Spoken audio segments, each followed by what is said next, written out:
नमस्कार दोस्तों, स्वागत है आप सभी का एक बार फिर से आपके अपने channel study for RAS and IAS के अंदर।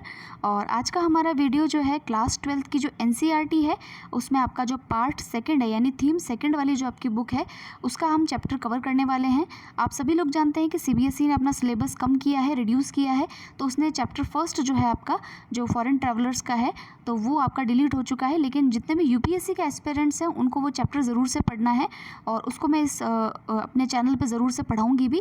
लेकिन फ़िलहाल हम जो है स्टूडेंट्स को ध्यान में रखते हुए, जो सीबीएसई के स्टूडेंट है 12th क्लास के, उनको ध्यान में रखते हुए हम जो है थीम 6 यानी चैप्टर वाला 6 जो है आपका वो कंप्लीट करेंगे।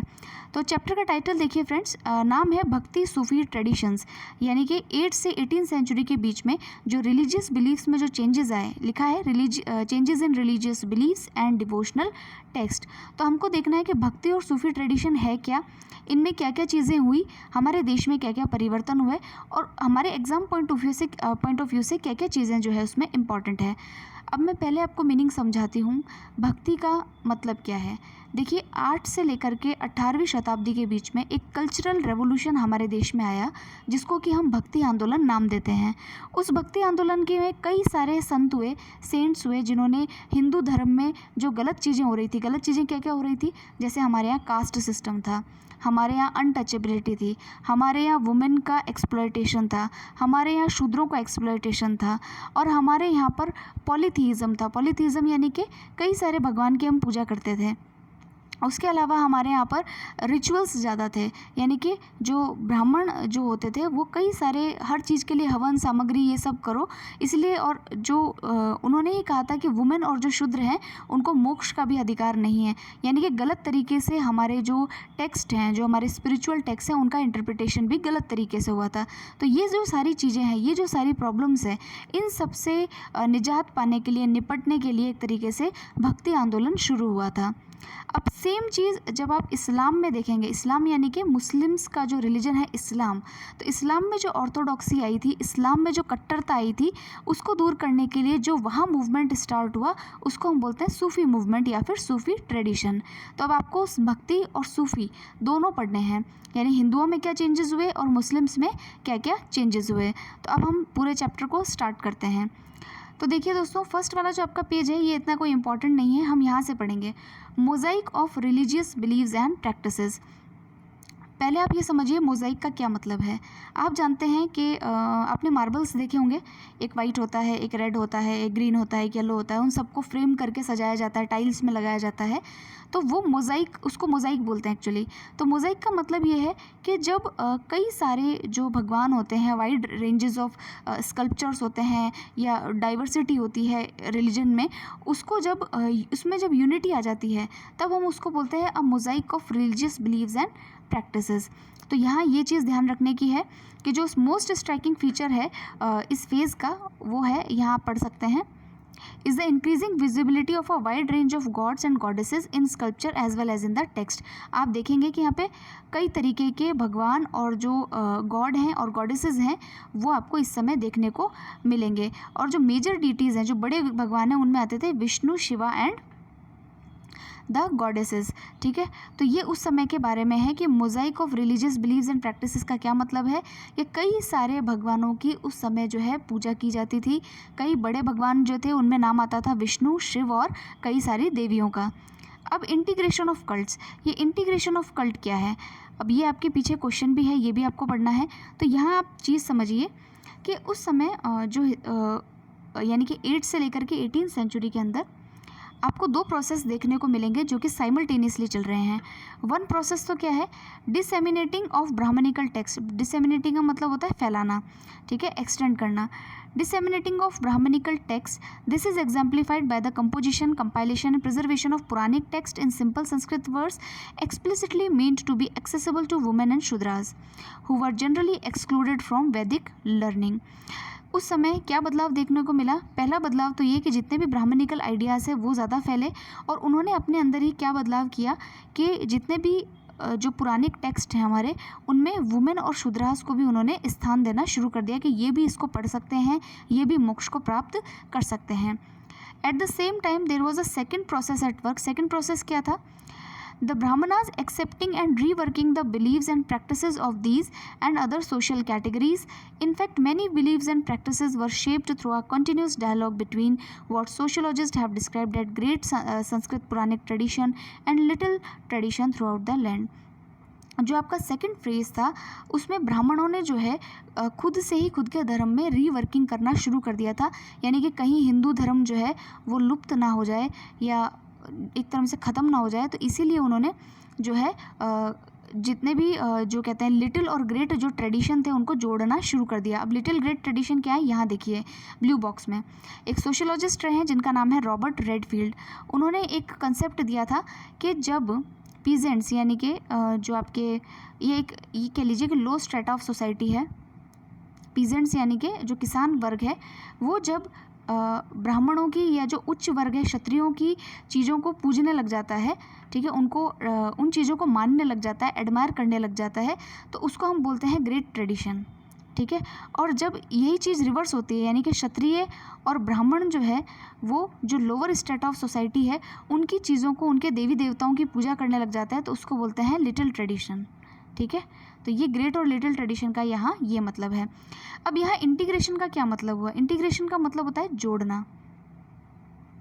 जब हम किसी लोकल डीटी को, लोकल डीटी यानी कि जो उस जगह के कोई लोकल भगवान है, उनको जब हम जो डोमिनेंट डीटीज़ होते हैं, डोमिनेंट डीटीज़ का मतलब होता है जो ज़्यादा प्रचलित भगवान है, जैसे कि मान लीजिए लॉर्ड विष्णु, ठीक है, ये बहुत प्रचलित है। इनको अगर आप विट्ठल स्वामी से जोड़ देंगे, यानी कि अगर आप कहें कि विट्ठल स्वामी जो है भगवान विष्णु का अवतार है, तो लोग जो है उनको ज़्यादा मानने लगेंगे, क्योंकि हो सकता है कि साउथ में तो लोग विट्ठल स्वामी को जानते हैं लेकिन नॉर्थ में विट्ठल स्वामी को नहीं जानते। तो वो अगर आप जोड़ दोगे कि विट्ठल स्वामी जो है भगवान विष्णु के अवतार है, तो लोग क्या करेंगे, उनको मानने लग जाएंगे। तो यहाँ यही चीज़ थी। इंटीग्रेशन ऑफ कल्ट्स का क्या मतलब है कि दो जो लोकल डीटीज़ हैं उनको जो डोमिनेंट डीटीज़ हैं उनके साथ में जोड़ देना। अब एग्जाम्पल आपके यहाँ पर दे रखा है कि जो मोस्ट स्ट्राइकिंग एग्जाम्पल है वो आपका है जगन्नाथपुरी का। देखिए ये एक फ़ोटो है जिसके अंदर आप यहाँ देखेंगे कि लॉर्ड जगन्नाथ है। लॉर्ड जगन्नाथ जो है भगवान विष्णु जो है उनके अवतार माने जाते हैं। बीच में इनकी बहन है सुभद्रा, ठीक है। एक्सट्रीम राइट में आप देखेंगे तो ये है भगवान जगन्नाथ, और ये आपके जो है ये है इनके भाई जिनका नाम है बलराम। इनके बारे में तो आपने सुना ही होगा। तो इन तीनों, इनकी यात्रा भी निकलती है और इनका मंदिर है उड़ीसा के अंदर। लॉर्ड जगन्नाथ का मंदिर कहाँ है, उड़ीसा में है। इनकी यात्रा भी निकाली जाती है। तो इंटीग्रेशन ऑफ कल्ट्स का क्या मतलब है कि किसी लोकल डीटी को किसी डोमिनेंट डीटी के साथ में जोड़ देना, उसी को इंटीग्रेशन ऑफ कल्ट कहा जाता है, ठीक है। कल्ट का यही मतलब है, जो डीटी होता है उसकी मूर्ति होती है या उसकी जो भाव होते हैं उसी को कल्ट कहा जाता है, ठीक है। तो जब हम किसी लोकल डीटी को बड़ी डीटी के साथ में या प्रिंसिपल डीटी के साथ में जोड़ देते हैं उसको कहते हैं इंटीग्रेशन ऑफ कल्ट। तो इंटीग्रेशन ऑफ कल्ट का पहला एग्जांपल तो है आपके लॉर्ड जगन्नाथ, और दूसरा एग्जांपल अगर आपको देखना है तो आप यहाँ देखिए, दूसरा एग्जांपल है आपके जो गॉडेसेस हैं, जो गॉडेसेस हैं उनको क्या किया गया कि किसी न किसी मेल, प्रिंसिपल मेल डीटी की जो है क्या बना दिया गया, वाइफ बना करके पूजा की जाने लगी। जैसे कि आप देखिए लक्ष्मी जी जो है उनको वाइफ ऑफ विष्णु बताया गया, ठीक है। Lakshmi the wife of Vishnu, in other instances with Parvati the wife of Shiva. तो आप ये दो एग्जाम्पल यहाँ पर समझ सकते हैं, ठीक है। अब नेक्स्ट जो टॉपिक है फ्रेंड्स वो है आपका difference and conflict. Difference and conflict का क्या मतलब है कि दोनों जो विचार, कभी किसी विचारधारा के बीच में जब टकराव होता है तो उसको बोलते हैं डिफरेंस, ठीक है, कि हमारी विचारधाराएं नहीं मिलती है। और कॉन्फ्लिक्ट का मतलब होता है जब वो विचारधारा ऐसी स्थिति पर पहुंच जाती है कि जब उसको बदलना ही पड़ता है, तो वो हो जाता है एक तरीके से कॉन्फ्लिक्ट। तो यहाँ देखिए कि उस समय जो है जितने भी गॉडेसेस हैं, ठीक है, उस समय जो है तांत्रिक प्रैक्टिस भी होने लग गई थी। तांत्रिक आप जानते ही हैं, जिसके के अंदर आप जो है उसमें मेन एंड वुमेन दोनों ही पार्टिसिपेट करते हैं, और वहाँ ज़्यादा कास्ट का कुछ वो नहीं होता कि भाई ये कास्ट वाला ही करेगा या दूसरी कास्ट वाला ही होगा। तांत्रिक practice is like a magical जो चीज़ें होती है उसकी प्रैक्टिस करना। तो ये जो रिचुअल्स हैं, मतलब उस समय जो हमारे रिचुअल्स थे वो बहुत ज़्यादा जो है प्रिवलेंट थे, और उस समय जो है आप देखिए कि ये जो ऐसे रिचुअल्स थे ये शैविज़्म, बुद्धिज़्म, इन सब के अंदर भी जो है इंक्लूड होने लगे थे। शैविज़्म यानी कि जो शिव भगवान की भक्ति करते हैं, तो उनके अंदर तो आप तांत्रिकवाद बहुत ज़्यादा होता है, आपको पता है। अघोरी पंथ होते हैं, कई सारे पंथ होते हैं, नाथ पंथ होते हैं जो कि मैजिक्स में, तंत्र विद्या में विश्वास रखते हैं। बुद्धिज़्म के अंदर भी अगर आप थेरवाड़ा पढ़ोगे, थेरवाड़ा बुद्धिज़्म, तो वहाँ पर आप देखोगे कि वहाँ पर भी जो है बहुत ज़्यादा तंत्र विद्या वगैरह जो है की जाती थी। तो आप देखेंगे कि यहाँ पर धीरे धीरे क्या हुआ कि जब अगर आपने पढ़े हों कि हमारे 4 वेद हैं, तो 4 वेदों के अंदर जो है अग्नि, सोम, इंद्र और ये जो हैं, इन्हीं लोगों को जो है प्रोमिनेंट भगवान माना गया है। लेकिन इस टाइम तक आते आते विष्णु और शिव और जो गॉडेसेस हैं उनको जो है भगवान माना जाने लगा। लेकिन वेदों की अथॉरिटी फिर भी बरकरार रही कि वेदों को सर्वोच्च माना जाता था कि भाई ये जो वेद में ऐसा लिखा है, वेद के अनुसार ऐसा है, ऐसा तो कहा जाता था। लेकिन जो वेद के जो गॉड्स थे उनको जो है सेकेंडरी पोजीशन मिल गया था। उनकी जगह जो है विष्णु, शिव और जो अदर गॉडेसेस हैं उनको जो है प्रोमिनेंट पोजीशन इस समय मिल गई थी। तो ये कुछ डिफरेंसेस और कॉन्फ्लिक्ट्स आपको यहाँ पर देखने को मिलेंगे। अब इससे इम्पॉर्टेंट चीज़ जो है हमको ये देखनी है कि द ट्रेडिशंस ऑफ डिवोशन और bhakti need to be located within this context. Devotional worship had a long history of almost 1000 years. यहीं से ही जो है डिवोशनल हिस्ट्री जो है आपकी स्टार्ट होती है, जो कि हमको आगे पढ़नी है। अब देखिए डिवोशनल यानी कि डिवोशनल का क्या मतलब है। डिवोशनल को ही इंग्लिश में आप क्या कह रहे हो, हिंदी में क्या कह रहे हो, भक्ति। भक्ति के कुछ फीचर्स हैं, भक्ति मूवमेंट के कुछ फीचर्स हैं। क्या फीचर्स हैं मैं आपको यहीं बता देती हूँ ताकि आपको थोड़ा सा ध्यान में रखें। जो भक्ति ट्रेडिशन है उसके अंदर एक तो ईश्वर की जो उपासना है वो कभी भी कोई हवन करके या पूजा करके नहीं की जाती है। वो या तो कीर्तन से की जाएगी या तो आप भजन गाओ, ठीक है। अगर सूफ़ी की मैं बात करूँ, इस्लाम की मैं बात करूँ, तो समा होता है। समा यानी कि वही कीर्तन, जो हम कीर्तन बोलते हैं वो लोग समा बोलते हैं, ठीक है। समा यानी कि कव्वाली गा करके या जो है इस समा बांध करके तो है जो है पूजा की जाती है। दूसरी चीज़ इनकी खासियत क्या है भक्ति मूवमेंट की, कि इसमें कास्ट बायसनेस नहीं है, यानी कि कास्ट को लेकर के कोई भी अपने कोई ऑब्लिगेशन नहीं है। हर कास्ट के व्यक्ति को इन लोगों ने अपने यहाँ पर शरण दी है, अपने ग्रुप में इन्होंने इंक्लूड किया है। उसके अलावा आप देखेंगे, अब फ्रेंड्स आप ये जो टॉपिक देखेंगे poems of prayer, early traditions of भक्ति, इसमें आपको क्या देखना है कि आप देखिए कि जो भक्ति मूवमेंट स्टार्ट हुआ उसके क्या क्या लक्षण थे, क्या क्या उसके जो है अर्ली उसके सिम्टम्स थे जो हमको यहाँ पर दिखाई देते हैं। तो ये देखिए, in course of the evolution of these forms of worship in many instances poets saints emerged as leaders around whom there developed a community of devotees. आप देखिए कि इस समय जो है ब्राह्मणवाद बहुत ज़्यादा था, ठीक है। और ब्राह्मण्स कहते थे कि शूद्र जो हैं, शूद्र और वुमेन, इनको जो है साल्वेशन का राइट नहीं है। साल्वेशन का मतलब होता है मोक्ष प्राप्त करने की जो क्या कहते हैं कैलिबर जो है वो इन लोगों में नहीं होता है, यानी कि इन लोगों को मोक्ष नहीं मिलता है, ऐसा ब्राह्मण लोग कहते थे।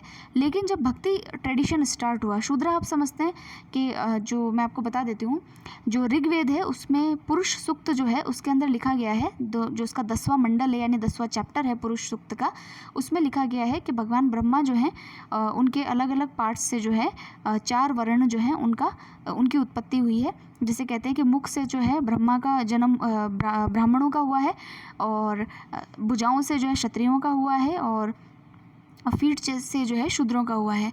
इसीलिए जो शूद्र जो कम्युनिटी है उसको लोअर जो कैटेगरी है वो माना जाता है, और थाइस से जो है आपके वैश्यों का हुआ है। तो ये जो चीज़ें हैं इसको ही ब्राह्मणवादों ने, जो ब्राह्मण जो वादी जो सोच है उन लोगों ने काफ़ी मिसयूज़ किया है, ठीक है। हालांकि आपको ये पता होना चाहिए कि जब हम वेद पढ़ते हैं या वैदिक कल्चर जब आप पढ़ते हो, आपने हड़प्पन सिविलाइजेशन पढ़ी होगी। हड़प्पन सिविलाइजेशन के बाद में जो आपकी वैदिक सिविलाइजेशन आती है उसके अंदर कास्ट सिस्टम नहीं था। उसके अंदर जो भी व्यक्ति होता था वो अपने ऑक्यूपेशन के आधार पर, यानी कि जो वो काम कर रहा है उसके आधार पर उसकी जाति निर्धारित की जाती थी। ये तो जब हम पोस्ट वैदिक पीरियड पढ़ते हैं जहाँ पर ब्राह्मणवाद बहुत ज़्यादा फैल गया था, उस समय जो है जातियाँ बनना शुरू हो गई थी, ठीक है। तो ये चीज़ हमको ध्यान में रखनी है। अब देखिए यहाँ पर क्या मेन बात बताई गई है, यहाँ जो बात बताई गई है उसको आप ध्यान में रखिए कि जो भक्ति मूवमेंट है उसके अंदर लोअर कास्ट और जो वुमेन है उनको भी मोक्ष का अधिकारी माना गया है, कि आप भी भगवान की भक्ति कर सकते हैं, पूजा कर सकते हैं, पढ़ाई कर सकते हैं, ग्रंथों को पढ़ सकते हैं, और आपको भी लिबरेशन यानी कि मोक्ष जो है वो दिया जा सकता है, ठीक है। अब आप देखिए कि जो भक्ति मूवमेंट है वो दो प्रकार का है, एक निर्गुण होते हैं, एक सगुण होते हैं। सगुण यानी कि गुणों के साथ, विथ एट्रीब्यूट्स। इसका क्या मतलब है, जैसे मैं आपको कहूँ कि आप पूजा करिए तो आप कहेंगे कि लाओ मूर्ति कहाँ है, बिना मूर्ति के मैं कैसे पूजा करूँ। तो इसको ही कहते हैं हम सगुण भक्ति, यानी कि विथ एट्रीब्यूट्स। एक होती है निर्गुण भक्ति, यानी कि आप कहीं पर भी खड़े हैं, हाथ जोड़ेंगे और आप कहेंगे कि भाई मैंने तो भगवान को याद कर लिया, उसको कहते हैं निर्गुण भक्ति, यानी कि विदाउट एनी एट्रीब्यूट्स, यानी कि आपको बिना किसी आइडल का मतलब होता है बिना किसी मूर्ति के जो है आप पूजा कर सकते हैं, उसको आप बोलते हैं निर्गुण भक्ति। ठीक है, तो ये यहाँ पर आप देख सकते हैं। हमारे यहाँ पर हमको जितने भी सेंट्स पढ़ने हैं, जितने भी हमको पढ़ने हैं, वो किसी ना किसी फॉर्म को एडमायर करते हैं, या तो सगुण वाले होंगे या निर्गुण वाले होंगे। ठीक है, दोनों ही अपने आप में भक्ति सेंट्स हैं, कुछ सगुण को फॉलो करते हैं, कुछ निर्गुण को फॉलो करते हैं। जैसे मैं आपको एग्जांपल दूं तो सगुण भक्ति सेंट का एग्जांपल मैं आपको दे सकती हूँ, वो है मीराबाई। निर्गुण भक्ति सेंट का मैं एग्जाम्पल दूँ तो वो है कबीरदास जी। ठीक है, तो ये हो गया है। अच्छा, अब इसमें एक चीज़ और है, Shiva and Vishnu and his avatars. Avatar आपको पता होना चाहिए, अवतार क्या होते हैं। अवतार को इंग्लिश में कहते हैं इनकारनेशंस, यानी कि जो उनके जन्म होते हैं, अवतार होते हैं। ठीक है, अब नेक्स्ट है, हाँ, सगुण भक्ति के अंदर जो है एंथ्रोपोमॉर्फिक फॉर्म्स के अंदर पूजा होती है। ये वर्ड जो है एंथ्रोपोलॉजी से निकला हुआ है। एंथ्रोपोलॉजी का मतलब होता है मानव के रूप में देखना। ठीक है, अगर मैं आपको कहूँ राम, भगवान राम, तो आप उनको मानव के रूप में देखते हो, तो इसी को कहते हैं एंथ्रोपोमॉर्फिक फॉर्म्स। ठीक है, अब आ जाते हैं सबसे इम्पॉर्टेंट पार्ट पे, जहाँ से आपको सबसे ज़्यादा सीखने की आवश्यकता है। ये है आपका अलवार्स एंड नयनार्स। देखिए, अलवार्स और नयनार्स ये तमिलनाडु के अंदर थे, और ये वन ऑफ द अर्लीस्ट भक्ति सेंट्स माने जाते हैं। भक्ति मूवमेंट के सबसे प्रारंभिक जो संत हैं वो नयनार्स और अलवार्स ही हैं, और भक्ति मूवमेंट जो है साउथ इंडिया से ही स्टार्ट हुआ था, ये आपको याद रखना है। अलवार वो लोग थे जिन्होंने भगवान विष्णु को सबसे ऊंचा माना, और नयनार्स वो लोग थे जिन्होंने भगवान शिव को सबसे ऊंचा माना। ठीक है, तो ये आप यहाँ पर समझ लेंगे, यही चीज़ यहाँ पर लिख रखी है। और ये इनके पूजा करने का जो तरीका था वो क्या था, कीर्तन था, यानी कि ये जो है सिंगिंग कंपोजिशन के द्वारा जो है अपनी पूजा किया करते थे। और इन्होंने जो है कभी भी अब इनके एटीट्यूड देख लीजिए कास्ट की तरफ, इन्होंने कास्ट जो है उसको कभी भी नहीं माना। इनकी जो दरवाजे थे वो सभी के लिए खुले थे, अनटचेबल्स के लिए भी, कल्टीवेटर्स के लिए भी, आर्टिजन्स के लिए भी, और जो ऊंची जाति के लोग हैं यानी ब्राह्मण्स वगैरह है उनके लिए भी इन्होंने कभी भी कुछ ऐसा नहीं कहा कि भाई आपको हम अलाउ नहीं करेंगे, सबको इन्होंने अलाउ किया है। इनमें महिलाओं को भी इन्होंने अलाउ किया है। कुछ महिला संतों के नाम भी हम देखेंगे अभी। The importance of the traditions of the Alvars and Nayanars was sometimes indicated by the claim that their composition were as important as the Vedas. For example, इनकी एक composition है जिसका नाम है नलैयार दिव्य प्रबंधम। ठीक है, ये वेदों जितना इनका महत्व है। इनकी कंपोजिशन है, किताब लिखी है अलवार्स ने जिसका नाम है नलैयार दिव्य प्रबंधम, जो कि काफ़ी इम्पॉर्टेंट टेक्स्ट है। इसको तमिल वेद भी कहा जाता है।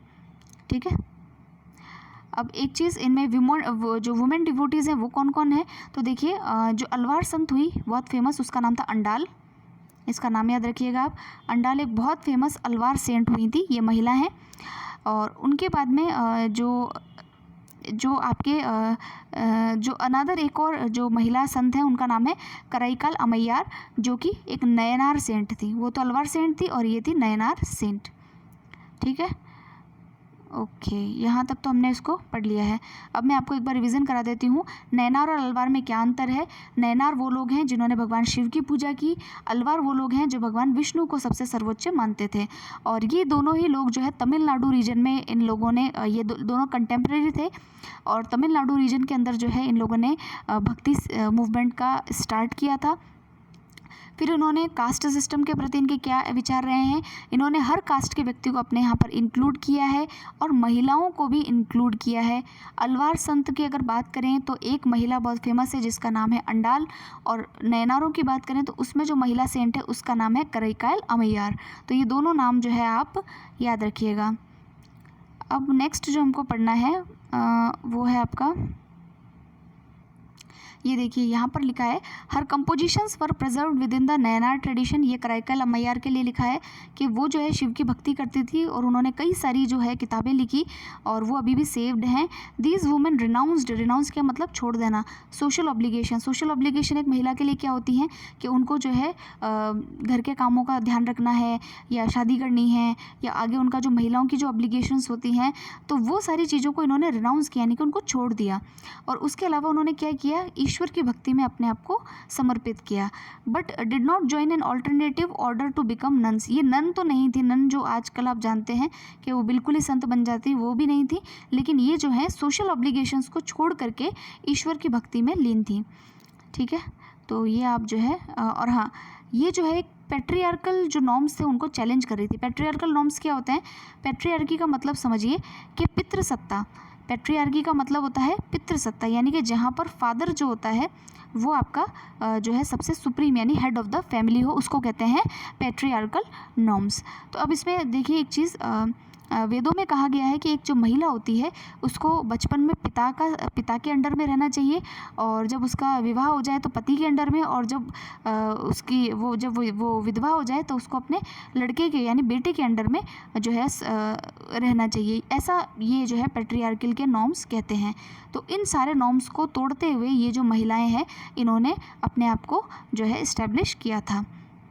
ये कराइकल अम्मैयार के बारे में है कि वो किस तरीके से जो है, ये उन्हीं का चित्र है कराइकल अम्मैयार का, कि वो किस तरीके से जो है रेड हेयर्ड हैं, जटिंग टीथ यानी कि दांतों को एकदम दबा करके, long thins lengthy shins and extending till the neck ankles, ये इनके बारे में बताया गया है। तो ये एक डिपिक्शन है कि वो किस तरीके से जो है शिव की पूजा यहाँ पर करते हुए दिखाई गई हैं। नेक्स्ट देखते हैं रिलेशन विद द स्टेट। किसका रिलेशन स्टेट के साथ में? तो अलवार और नयनारों का जो रिलेशन है स्टेट के साथ में वो हमको देखना है। ये इंपॉर्टेंट क्यों है? तो देखिए ये इंपॉर्टेंट इसीलिए है कि जो स्टेट होता है यानी कि जो राज्य होता है, यानी कि उस समय जो राजा होगा उसके इन साधु संतों के साथ में क्या संबंध रहे होंगे, इससे ये पता चलता है कि वो स्टेट कितना प्रॉस्पेरस था। जैसे कि अभी आप देखिए कि हमारे जो प्राइम मिनिस्टर हैं, अगर वो किसी रिलीजियस लीडर से मिलते हैं तो रिलीजियस लीडर से मिलने का प्राइम मिनिस्टर को क्या फ़ायदा है? उससे ये फ़ायदा है कि अगर कोई रिलीजियस लीडर ये कह दे कि ये प्राइम मिनिस्टर हमें बहुत पसंद है और इनकी पार्टी बहुत अच्छा काम कर रही है, तो उस रिलीजियस लीडर को फॉलो करने वाले जो सारे लोग हैं वो भी क्या करेंगे, उसी लीडर को, उसी प्राइम मिनिस्टर को फॉलो करने लग जाएंगे। तो इसीलिए जो गवर्नमेंट होती है, जो स्टेट होती है, वो हमेशा जो रिलीजियस लीडर्स होते हैं उनसे अपना संपर्क बना करके रखते हैं। इतनी बात आपको यहाँ पे समझ में आ रही होगी आई थिंक। तो यहाँ पर देखिए, यहाँ पर भी सेम चीज़ थी। अब आप ये देखिए कि अलवार्स और नयनार्स के समय वहाँ जो डायनेसिटी थी वो थी पल्लव और पांड्या डायनेसिटी।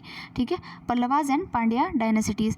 आप यहाँ पर देखेंगे तो यहाँ पर जो है ये पल्लवाज एंड पांड्या डायनेसिटीज़ का एरिया रहा है रूल का। ठीक, अब देखिए उस समय जो है बुद्धिज़्म और जैनिज़्म भी अपने आप में एक अच्छे धर्म के रूप में विकसित हो चुके थे, लेकिन बुद्धिज़्म और जैनिज़्म को जो है तमिल के जो राजा थे उन्होंने प्रक्षय नहीं दिया, यानी पैट्रोनेज नहीं दिया। रॉयल पैट्रोनेज का मतलब होता है सहयोग देना या कॉपरेट करना। ठीक है, रॉयल पैट्रोनेज जैनिज़्म बुद्धिज़्म को नहीं दिया इन्होंने, लेकिन हाँ जो ये भक्ति सेंट्स थे उनको ज़रूर से इन्होंने रॉयल पैट्रोनेज दिया, नयनार्स और अलवार्स को। अब देखिए फ्रेंड्स, एक और डायनेसिटी थी जिसका नाम था चोला डायनेसिटी। इसका नाम तो आपने सुना होगा। चोला डायनेसिटी जो थी उसने भी जो है नयनार्स और अलवार्स को बहुत ज़्यादा सपोर्ट किया था। क्यों? क्योंकि वो खुद ही जो है ब्राह्मणिकल जो ट्रेडिशन है उसको मानते थे, यानी कि वो खुद ही भगवान शिव और विष्णु के जो थे उपासक थे। ठीक है, अगर मैं खुद ही श्री राम की उपासक होंगी तो मैं ज़रूर से कहूँगी कि हमको राम मंदिर बनाना चाहिए। तो ये चीज़ उन लोगों के साथ में भी थी कि जो वो चोला रूलर्स थे और वो खुद हिंदू थे, इसीलिए उन्होंने जो है भगवान विष्णु और शिव के लिए जो है उन्होंने रॉयल पैट्रोनेज दिया नयनार्स और अलवार्स को, यानी कि लैंड की ग्रांट्स दी, यानी कि ज़मीन दान में दी, और टेम्पल्स बनवाए। ठीक है, इन्होंने क्या क्या किया? टेम्पल्स बनवाए और लैंड ग्रांट्स में दी। अब इन्होंने टेम्पल्स कहाँ कहाँ बनाए? देखिए, चिदम्बरम में, तंजावुर में, ये दोनों ही प्लेसेस जो है आपके तमिलनाडु के साइड में है। एक है गंगाईकोंड चोलपुरम, ये जो एक मंदिर है ये भी इन्होंने चोल रूलर्स ने बनाया था। उसके अलावा शिव भगवान की जो है ब्रॉन्ज के स्कल्पचर भी जो है इन्होंने बनवाए थे। और इसके अलावा ये वाली चीज़ें तो हमने पढ़ ली है।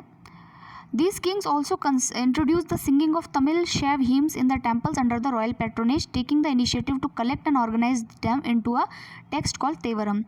ये जो किंग्स थे इन्होंने कहा कि ये जो जितने भी हिम्स यानी कि मंत्रों का उच्चारण करते हैं तमिल जो शैव में, तो इनको एक टेक्स्ट में बनाइए, इसको टेक्स्ट में इंक्लूड कीजिए। उस टेक्स्ट का नाम इन्होंने रखा तेवारम। ये देखिए यहाँ पर आपको ये जो भगवान शिव की नटराज की मूर्ति मिल रही है, ये जो है चोल राजा थे जिनका नाम था परांतक फर्स्ट, उन्होंने ये मूर्ति जो है वो बनवाई थी। तो ये शिव की मूर्ति है। यहाँ तक हमने पढ़ लिया है। तो हमने पढ़े नयनार्स और अलवार्स क्या होते हैं। सबसे पहले तो हमने इंटीग्रेशन ऑफ कल्ट्स पढ़ा था, उसके बाद में हमने पढ़ा था कि जो नयनार्स और अलवार्स हैं वो क्या होते हैं, उसके बाद में हमने इनके जो स्टेट के साथ में रिलेशन है वो पढ़े थे। अब हम पढ़ेंगे वीर शैव ट्रेडिशन इन कर्नाटका। कर्नाटका आपको पता है साउथ का एक स्टेट है, वहाँ पर वीर शैव ट्रेडिशन प्रचलन में आया था, पॉपुलर हुआ था। उसी को ही हम जो है लिंगायत्स भी कहते हैं। क्या कहते हैं? लिंगायत्स भी कहते हैं। इसका स्टार्ट किया था एक ब्राह्मण था जिसका नाम था, क्या नाम था? बासवन्ना।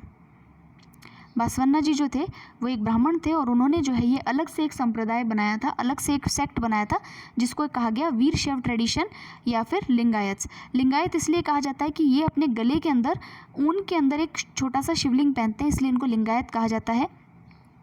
और वीर शैव इसलिए कहा जाता है क्योंकि ये जो है शिव जी को जो है अपना हीरो मानते हैं, इसलिए इनको जो है वीर शैव कहा जाता है। तो आप देखिए 12th सेंचुरी के अंदर, यहाँ मैं पढ़ के बता देती हूँ। The 12th century witness the emergence of a new movement in Karnataka led by Brahmana named Basavanna who was a minister in the court of Kalachuri ruler. एक कलचुरी का जो राजा था उसके कोर्ट में ये काम करते थे और उन्होंने इसको स्टार्ट किया था। अब देखिए लिंगायत जो है भगवान शिव की पूजा करते हैं और ये शिव को जो है लिंग के रूप में पूजते हैं और मेन जो होते हैं उसको शिवलिंग को गले में धारण करते हैं।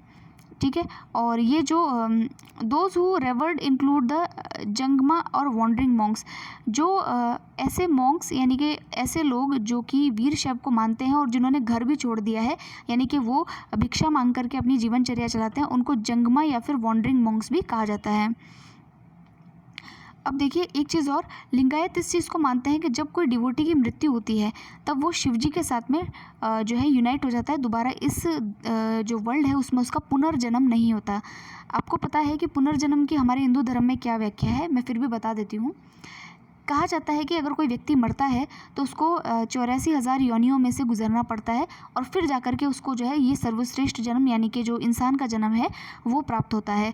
तो वो कई सारी योनियाँ होती है, जैसे कभी वो मच्छर बनता है, मक्खी बनता है, बर्ड बनता है, इस तरीके के जीवाणु कीटाणु सारी चीज़ें बन करके और फिर वो जो है उसको मनुष्य जन्म मिलता है। तो ये साइकिल जो है हमेशा चलता रहता है।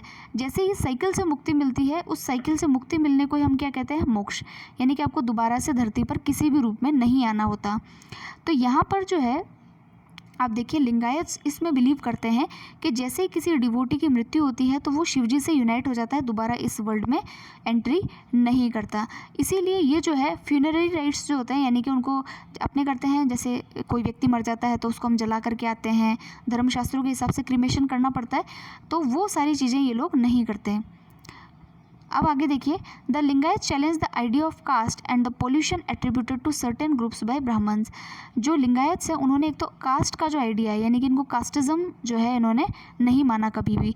उसके अलावा pollution attributed to certain groups by Brahmans. Pollution का मतलब ये होता है कि एक व्यक्ति जब किसी दूसरी कास्ट में शादी कर ले या फिर एक व्यक्ति जो है जो कहते हैं किसी दूसरे वर्ण का जो है कार्य करने लग जाए या शूद्रों के साथ में रहने लग जाए, तो उसको हम कहते हैं इसमें जो है पॉल्यूशन कहा जाता है। तो उसको भी ये लोग नहीं मानते थे। इनको रीबर्थ में विश्वास नहीं है, यानी कि पुनर्जन्म में ये विश्वास नहीं करते। These won them followers among those who were marginalized within the Brahmanical social order। इतने सारे अच्छे अच्छे विचारों के कारण जो लोग भी जो मार्जिनलाइज्ड लोग थे, यानी कि ऐसे लोग जिनको ब्राह्मणवादी धर्म को वो अफोर्ड नहीं कर सकते, जैसे मान लिए कोई शूद्र है, गरीब व्यक्ति है, वो इतने हवन होम वगैरह नहीं करवा सकता, संस्कृत में लिखे हुए टेक्स्ट को नहीं पढ़ सकता, उनको ये सारे धर्म जो हैं जैसे कि नयनार अलवार का या फिर लिंगायतों का ये धर्म इनको बड़े ईजी लगे। जैसे कि आर्टिजन्स, ये किसान छोटे मोटे जो लोग थे, उनको ये धर्म बड़े आसान लगे कि यार ये धर्म तो अपन भी अपना सकते हैं। इसीलिए क्या हुआ कि इनके जो फॉलोअर्स थे यानी कि जो मार्जिनलाइज सेक्शन है, ये फॉलोअर्स इनके बहुत ज़्यादा बढ़ने लगे, किनके? लिंगायत्स के। और अब देखिए इन्होंने कुछ चीज़ों की और इन्होंने गलत ठहराई। इन्होंने कहा कि पोस्ट पबर्टी मैरिज गलत नहीं है। पोस्ट पबर्टी का मैरिज का मतलब कि मैरिज की एज को जो है पहले 12 ईयर्स या 16 ईयर्स माना जाता था, तो इसके बाद में भी अगर कोई व्यक्ति मैरिज करता है तो उसको जो है गलत नहीं माना जाएगा। उसके अलावा जो विडोज़ हैं, जो विधवा हो जाती हैं, उनकी रीमैरिज को भी गलत नहीं माना जाना चाहिए। तो ये वीरशैव ट्रेडिशन के कुछ थॉट्स हैं। तो और हाँ, ये सारी चीज़ें हमें कैसे पता चलती है, वीरशैव ट्रेडिशन में वचन्स लिखे जाते थे, यानी कि उनकी जो भी सोच थी, उनकी सेइंग्स थी, उनको कंपाइल किया गया था वचनों में। तो उन वचन्स जो कि कन्नड़ भाषा में लिखे गए, तो उनको जो है हम उनको पढ़ने पर पता चलता है कि ऐसे इनके वीरशैव्स के विचार थे। अब यहाँ पर एक चीज़ देखिए, एक वचन है किसका, बासवन्ना का। तो बासवन्ना जी के बारे में अभी हमने पढ़ा कि वीरशैव ट्रेडिशन के जनक यानी कि प्रोजेंटर यानी फादर कौन है, बासवन्ना जी। उन्होंने लिखा, when they see a serpent carved in stone they pour milk on it. जब वो देखते हैं कि पत्थर पे सांप बना हुआ है तो वो उसके ऊपर दूध डालते हैं। If a real serpent comes they say kill किल। अगर असली का सांप आ जाता है तो ये लोग कहते हैं कि उसको मारो। To the servant of the god who could eat if served they say go away go away. अगर कोई व्यक्ति भूखा है और वो हमारे पास में आता है खाना मांगने के लिए तो हम कहते हैं कि यहाँ से भागो। लेकिन but to the image of god which can not eat they offer dishes of food. लेकिन एक ईश्वर की इमेज जो खाना नहीं खा सकती है उसको ये लोग जो है खाना ऑफर करते हैं। तो ये एक तरीके से सटायर है। सटायर का मतलब है व्यंग है, जो कि बासवन्ना जी जो है सोसाइटी पर कर रहे हैं। तो ये हो गया हमारा वीरशैव ट्रेडिशन। आज हमने पढ़ लिया नैनार सलवार्स, उसके अलावा हमने उनका रिलेशन स्टेट के साथ में पढ़ा है, और नेक्स्ट हमने पढ़ा था वीरशैव ट्रेडिशन। ये ब्लू बॉक्स कुछ जो है आपके इंपॉर्टेंट है क्योंकि ये आपके एग्जाम में डायरेक्टली पूछे जाते हैं। सो फ्रेंड्स, अब तक हमने जो पढ़ा उस पर 3 क्वेश्चंस आपके सॉल्व हो जाएंगे। आप ये पहला क्वेश्चन देखिए, explain with example what historians mean by integration of cults. मैंने बताया था लोकल डिटीज़ को मेन डिटीज़ के साथ में इंटीग्रेट कर देने को इंटीग्रेशन ऑफ कल्ट्स कहते हैं। इसके 2 एग्जाम्पल थे, एक जगन्नाथ भगवान वाला और एक गॉडेसेस वाला, वो आपको यहाँ लिखना है। नेक्स्ट आपका क्वेश्चन है, discuss the ways in which the Alvars, Nayanars and Virashaiva expressed critiques of the caste system. कैसे उन्होंने कास्ट सिस्टम को एक जो है उसके ऊपर क्रिटिक लिखा, वो हमको बताना है। किन किन ने, अलवार्स, नैनार्स और वीरशैव ने, जो मैंने आपको अभी अभी पढ़ाया है। नेक्स्ट आप देखिए, examine how and why rulers try to establish connection with the tradition of Nayanars and the Sufis. Rulers ने कैसे और क्यों जो है नैनार्स और सूफियों के साथ में अपने रिलेशंस को इस्टेब्लिश किया। तो वो हमने नैनार्स का तो आपको बता ही दिया था। जो आपको बताना है उसमें पल्लव डायनेसिटी, पांड्या डायनेसिटी और चोला डायनेसिटी जो है, इन लोगों ने कैसे जो है नैनार्स और अलवार्स के साथ में अपने रिलेशन इस्टेब्लिश किए, उनको लैंड ग्रांट्स दी, और उसके अलावा इनके लिए मंदिर बनाए गंगाईकोंड, चोलपुरम में, तंजावुर में, चिदम्बरम में, वो सारे आपको यहाँ पर लिखने हैं। तो फ्रेंड्स, ये था आज का हमारा एक फर्स्ट पार्ट। इसके अलावा इस चैप्टर के जो है 2 पार्ट और बनेंगे क्योंकि चैप्टर थोड़ा सा बड़ा है और ये पूरा चैप्टर हम इजीली कवर कर लेंगे। आपको ये चैप्टर कैसा लगा आप ज़रूर से मुझे कमेंट सेक्शन में बताइएगा। तो तब तक के लिए thank you very much, all the very best.